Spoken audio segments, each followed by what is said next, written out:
Welcome! In front of me I have Mibro Watch X1 and I'm gonna show you how to enable the phone notifications for this watch on the Android phone. Basically, if you want to receive the notifications from your phone on this watch. Before we start, if you want to receive the notifications from your phone on this watch, your watch needs to be paired with your phone via the Mibro Fit application.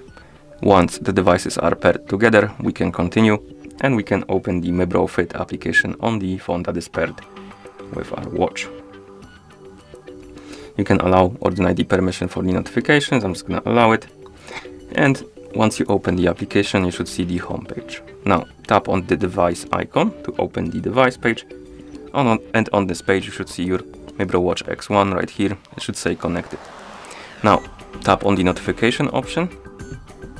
And here we can enable and disable the notifications by tapping on the switch. If you don't have required permissions enabled or allowed, you will see this message right here. Tap on Determine. It will redirect you to the devices or device apps and notifications. On this list, find the Mibro Fit. Tap on it. Tap on the switch next to Allow Notification Access. Tap on Allow. And once you allow the notification access, you can go back to the application and you should be able to turn on the notifications. And as you can see, we get more pop-ups about the permissions. If you want the notifications to work, you need to allow them. And now we have the notifications enabled for the phone and Gmail. You can also enable the notifications for the SMS, and of course you will need to allow the required permission.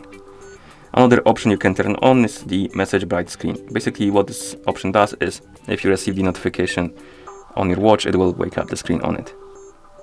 Okay, and once you're done customizing your settings, you should be able to receive the notifications. And that's how you enable the phone notifications for this watch on the Android phone. Thank you for watching. If you found this video helpful, please consider subscribing to our channel and leaving the like on the video.